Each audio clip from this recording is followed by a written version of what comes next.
Okay.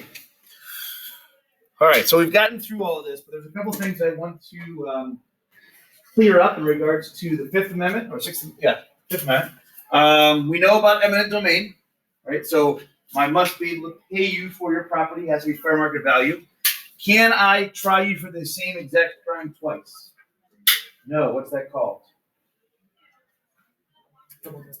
Double jeopardy. No double jeopardy. I cannot come after you for the exact same crime. Can I come at you for a different version of that crime? Potentially, yeah.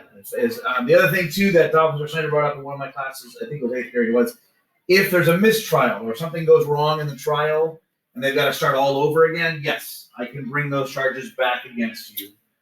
But the moment that you've been acquitted or you've been found innocent or found not guilty, done, finished. I can't really come after you. Right? There's a couple little things here and there, but for the most part, no. Do you have to talk to a police officer? No. Right. What parts of this requires or allows you to not do that?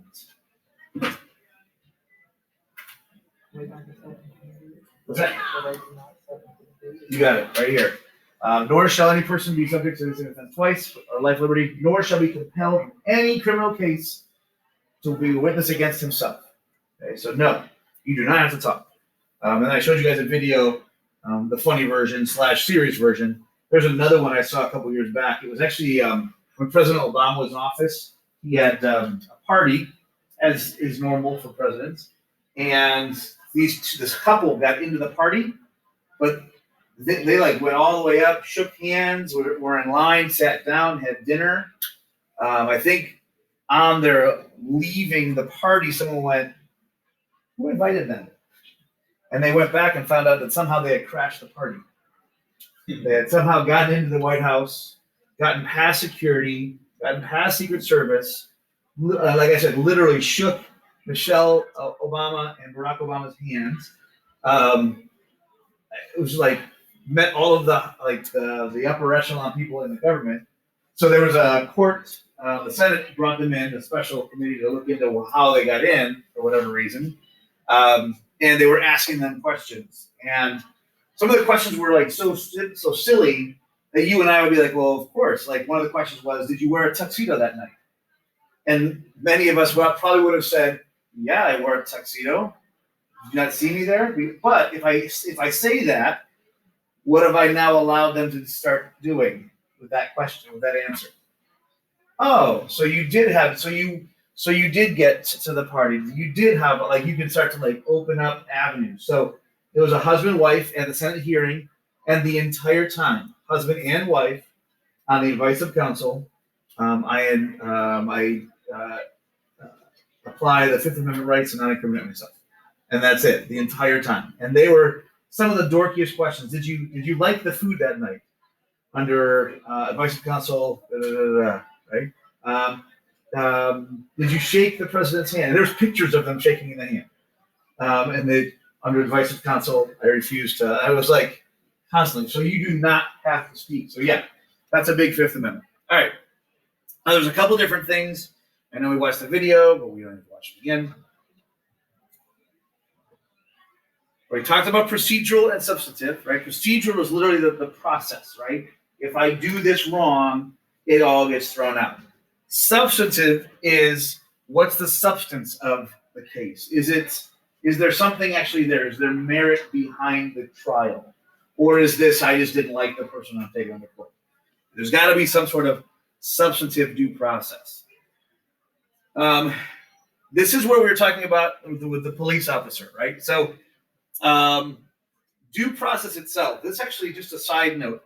One of the things that they are now dealing with is all the DNA evidence.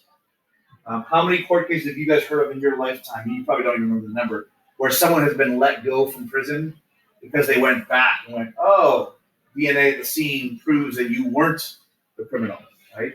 So that's part of the due process. So if you're in jail right now and they can go back and prove, there's movie after movie after movie dealing with this, right? That I've seen time and time again about going back with evidence to prove or to show that you were innocent, right? So that's part of it, and it still keeps on going throughout the entire life of your imprisonment. To the benefit of many people, there was a guy in Ohio, I think he served this was probably about 10 years ago, and I remember reading the story. I think he served a 20-year sentence. They found out that he had been wrongfully accused. They did the DNA evidence, found out that he was not the rapist, and they released him on that day. Sadly, wife had divorced him. Kids had all grown up and moved on. They all knew they fought. They helped fight, but how much money do you think they gave him? Isn't it like $1,000? A little more than that. Yeah, it was about $30,000 per year, as if he had a job for $30,000 a year to try to compensate. So when he got out, he literally it was almost like back pay. We've been holding on to this for 20 years now. So here's your whatever it was.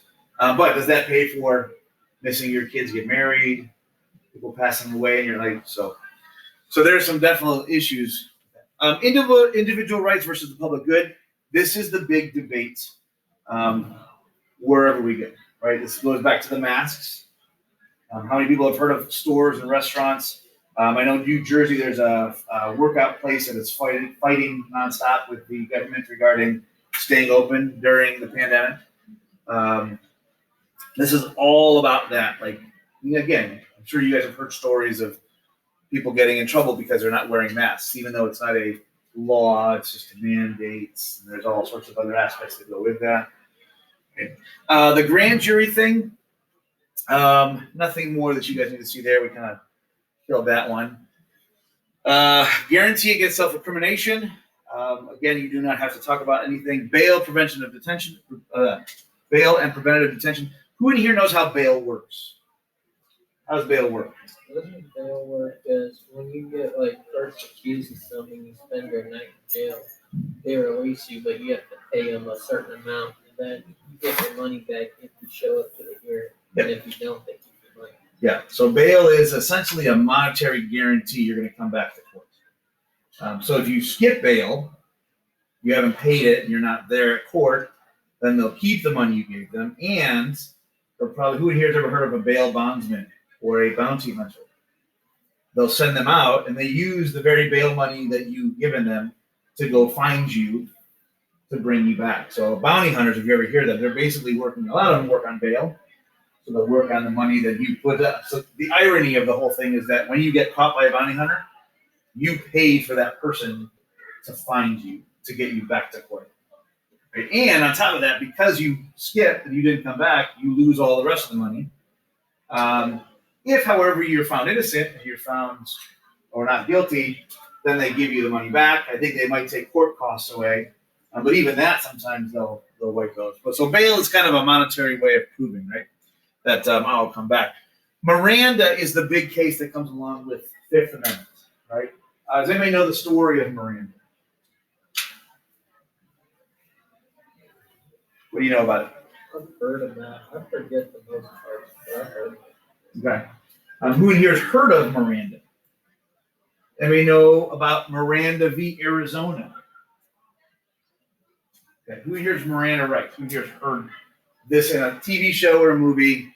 You have the right to remain silent. Anything you say can will be used against you in a court of law, right? Matter of fact, Officer Snyder was talking about how he reads that verbatim to the people. Now, the story is, and this is kind of the funny, not funny / funny ending, or not ironic ending. I think ironic works very well for this one.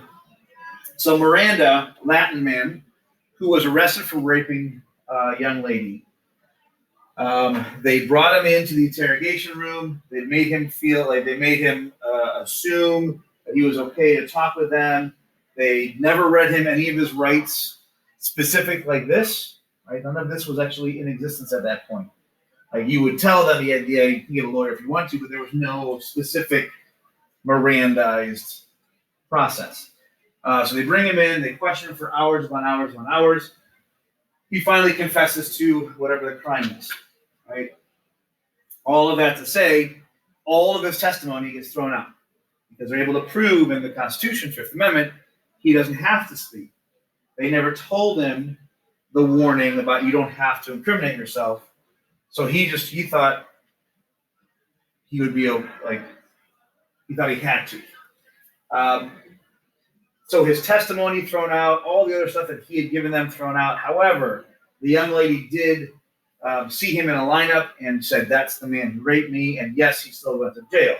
But all of his confessions weren't used in court. They just used her testimony against it. So he served his jail sentence, gets out of jail, is at a bar, gets into a fight with one of the customers, and is killed, stabbed to death by one of these other guys in the bar. You know what they did to the guy that killed him when they came to arrest him?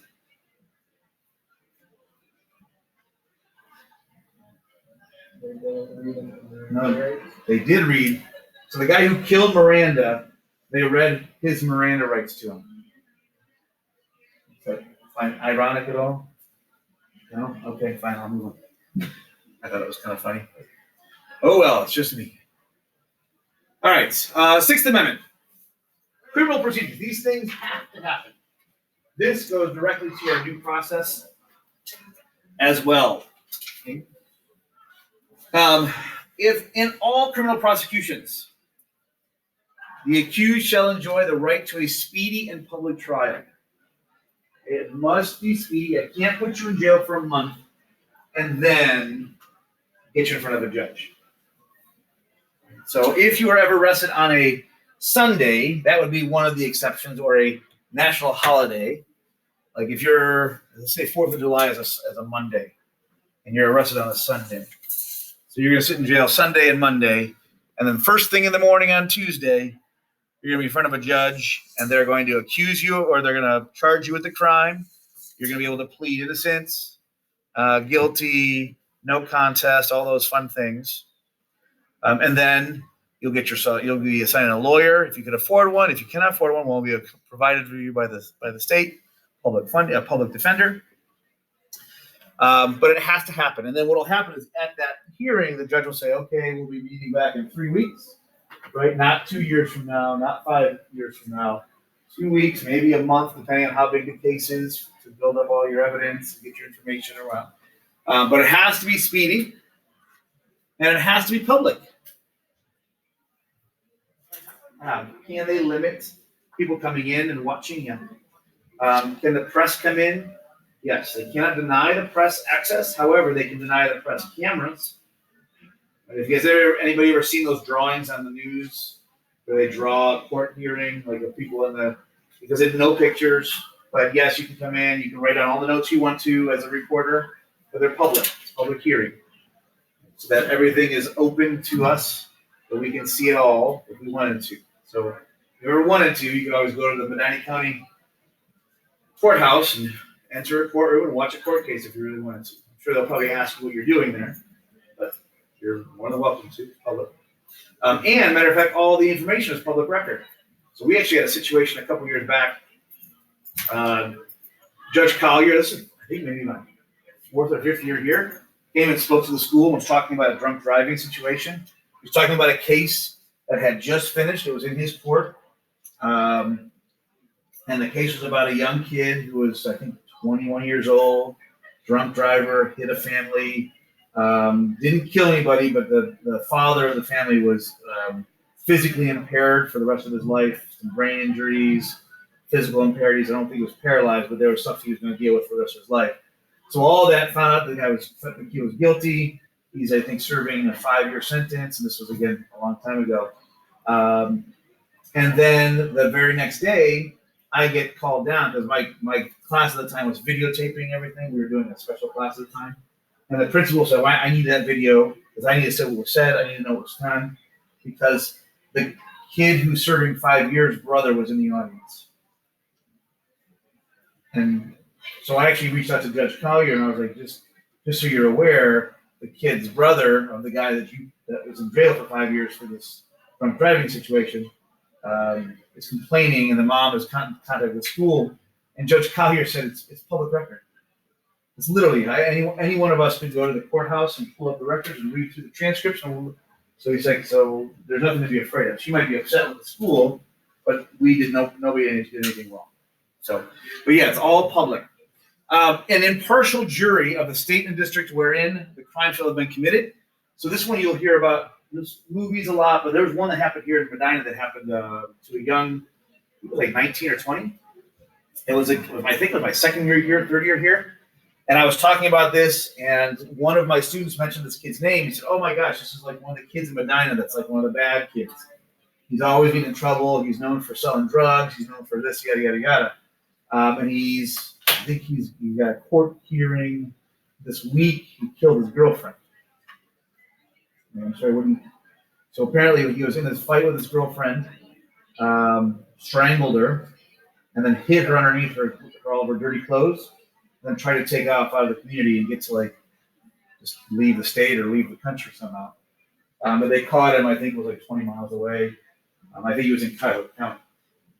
So, like I said, his reputation was not good in Medina. So when he got in front of the court, the murder was in Medina, which means the murder case was going to be in Medina. That's kind of where we go here, where the crime shall have been committed. That's where the case here is.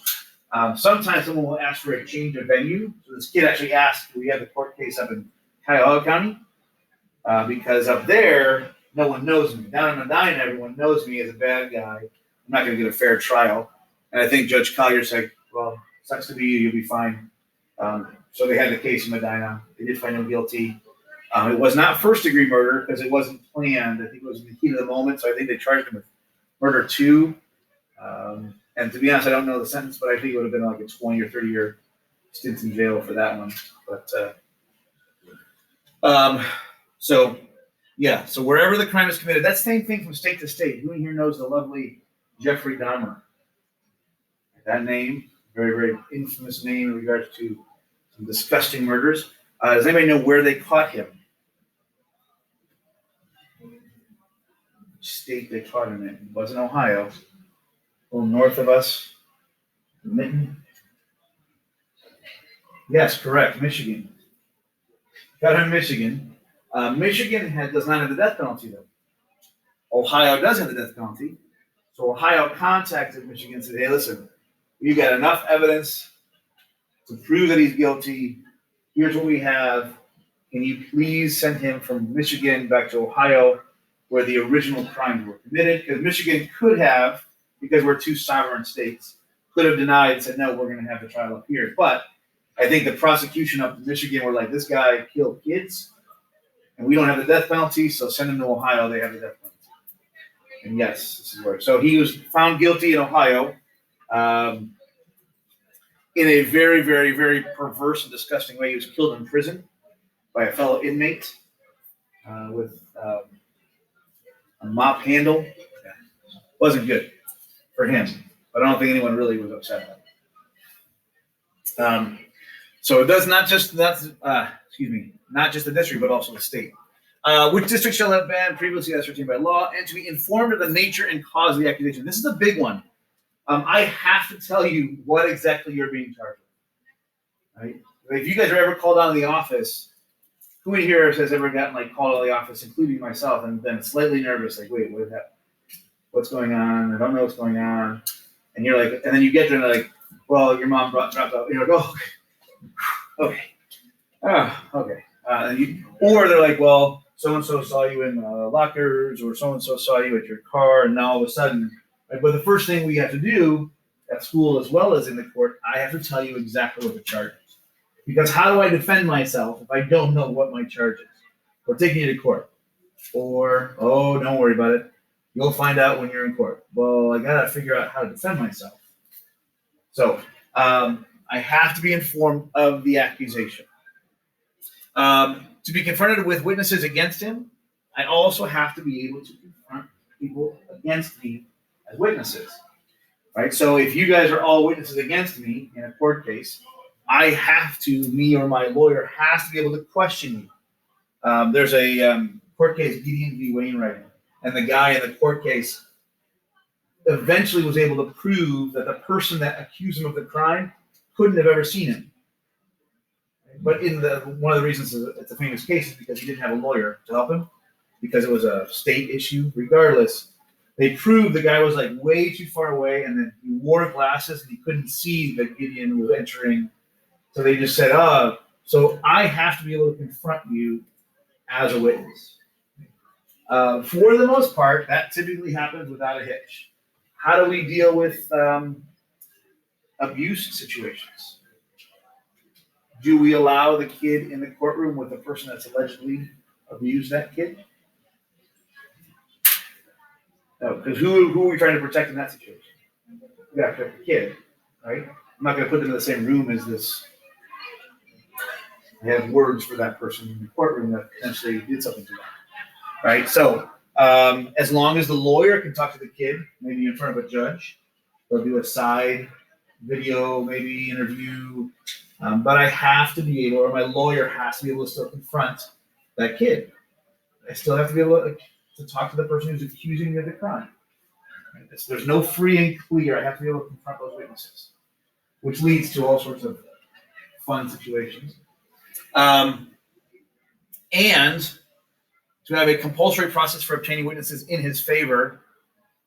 And to the this is that lovely. You must be able to get your defense counsel and provided some sort of defense.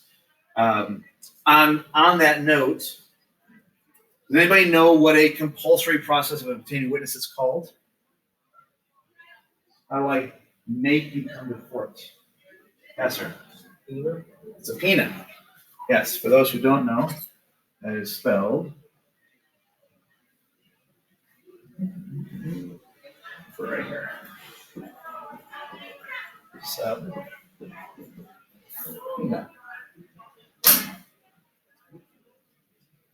Subpoena. I can subpoena witnesses for myself to be. So let's say that I need Ella to be a witness. She was there.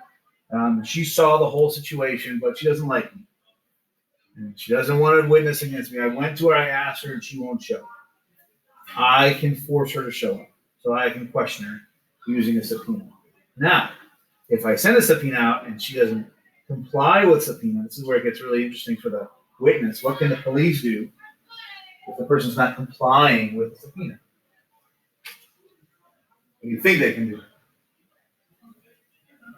Yes, you guessed it. They can arrest the person, bring them to court, and make them show up. Right? So it is allowed. Matter of fact, there was before Snyder Officer Covey. You guys know that study hall down at the end of the hallway right here, very, very last door on the right next to Mrs. Bracken's room. So that room used to be ISR. And Covey came up to get a student who was subpoenaed. He was supposed to show up in front of court, but he was here at school for ISR. And so the judge actually put out a warrant out for his arrest and said, hey, he's supposed to be here. Don't know what's going on. So on the same version. Covey comes up, gets him out of the ISR. He's like, hey, listen, I'll just drive you over there. Since you're not doing anything in school right now, I'll take you over. So he starts to walk in towards those stairs over there. And Covey told me that he started to run towards the stairs. He said it was the first time at the school where he had to pull his taser out. And he was about to tase the kid to comply, to get him to go to the court. And the kid, like right at the top of the stairs, kind of went through the whole process in those split seconds and went, oh yeah, I better not. I think he actually yelled something along the lines of, if you freeze or I'm going to tase you or something, and the kid went, okay.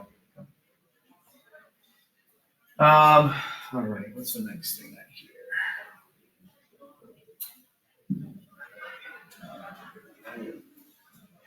Okay, now when they're picking a jury, because you're allowed to have a jury, there are things that they look for, right?